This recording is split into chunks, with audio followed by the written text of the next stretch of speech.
So today, we're going to dive into two of the most fascinating and, let's be honest, popular dog categories out there, the pint-sized toy group and the super diverse non-sporting group. Let's just jump right in.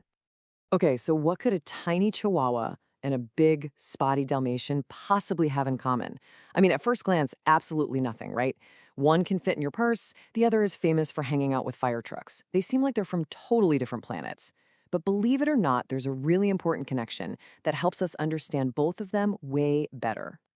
And there you have it. That's the link. They each represent one of these distinct breed groups, the toy group and the non-sporting group. And these categories aren't just random labels, you know? They tell a whole story about a dog's history, its original purpose, and even its likely personality. So, why do we even have these groups in the first place? Well, think of them as a cheat sheet. Breed groups sort dogs based on what they were originally bred to do or on traits they all share. This gives us an amazing head start in figuring out what they might need. Everything from exercise to their temperament, it's all about matching the right dog to the right person. All right, let's kick things off with our first group. These are the pint-sized pooches bred mostly for one job and one job only, to be our companions. But don't let their size fool you, because their personalities are anything but small. You know, this slide really shows their incredible journey through time.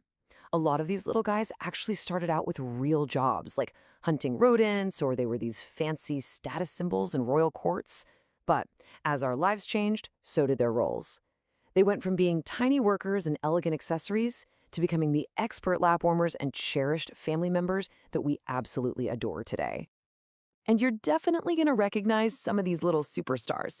You've got the Chihuahua, famous for its fierce, unwavering loyalty. Then there's the Pomeranian, with that foxy face and totally fearless attitude. The Yorkie, always up for an adventure. The super gentle Maltese, a classic lapdog for centuries. And of course, who can forget the Pug, with that charming, wrinkly face? So, what do these pros actually mean for your day-to-day life? Well, their small size is a huge win if you live in an apartment. They're also super portable, which makes them awesome travel buddies.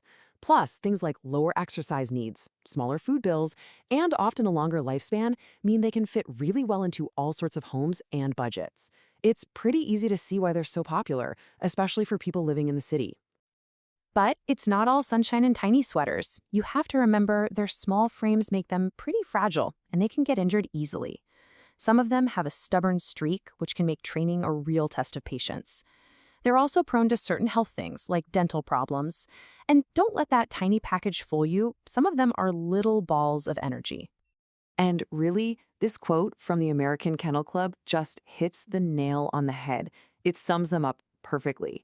These tiny little bodies are hiding huge, often feisty, and super confident personalities that need just as much of your attention and training as any big dog would. Okay, let's switch gears to our next group. This one is a truly fascinating bunch. If the toy group is defined by its small size, the non-sporting group is pretty much defined by, well, by not really fitting in anywhere else. You can basically think of this group as the miscellaneous drawer of the dog world. It's a catch-all category for all the breeds that don't quite fit into the neat little boxes like sporting or herding. They come in every shape, size, and temperament imaginable, which makes this group just so incredibly varied and interesting. And this table? Wow, it does a fantastic job of showing you just how different these dogs are. I mean, look at this. You've got the Bulldog, which was originally bred for a really brutal sport, but now it's this famously low-key companion. Then you have the Poodle, once a water retriever, full of smarts and energy. And the Dalmatian, a high-endurance carriage dog that just needs to run. Each one has a completely unique backstory and energy level. And that right there is the number one thing you have to remember about this group. You absolutely cannot generalize. It's not like the herding group, where you can pretty much bet the dogs will have a herding instinct. The dogs here might not have much in common at all. So digging in and researching the specific breed you're interested in is completely essential.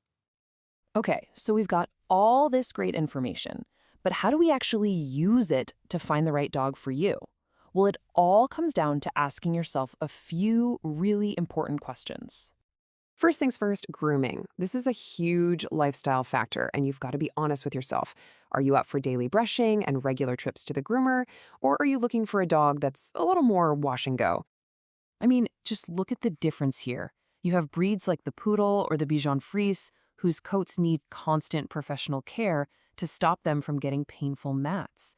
And then, on the complete other end of the spectrum, you've got the short, sleek coats of Bulldogs and Boston Terriers that need way less fuss. All right, next big question. And again, be honest. What's your activity level? Are you a weekend hiker who's always on the move, or are you more of a Netflix and chill kind of person? Because there's a dog out there for both, but you have to pick the right one. And this just shows you the massive spectrum we're talking about. A bulldog or a pug will be perfectly happy chilling with you after a couple of moderate walks. But a Dalmatian? That dog needs room to really stretch its legs and run. And even some tiny dogs, like the Yorkie, have a surprisingly high need for daily exercise and mental games to keep them happy. And finally, we have to talk about something that is super, super important for responsible pet ownership: potential health issues. Every single breed has certain health conditions that they're more prone to, and it's something you really need to know about before you bring a dog home. So you're going to hear this term a lot with some of these popular breeds: brachycephalic. It just refers to dogs with those cute, smushed-in faces, like pugs and bulldogs. And while they are undeniably adorable, that anatomy can cause some serious breathing problems and makes them get overheated really easily. And it doesn't stop there. There are a few other common concerns to keep on your radar. Toy breeds can often have issues with their kneecap slipping out of place and dental problems because their mouths are so tiny. In the non-sporting group, you might see things like hip dysplasia in poodles or skin allergies in a Bichon. Doing your research is truly your best friend here. So it all comes back to this one final question. Understanding these groups isn't about picking a better or worse dog. It's about finding the right furry companion for your specific lifestyle, your home, and your energy level. When you do the research and make an informed choice, you're setting both you and your future best friend up for a wonderful life together.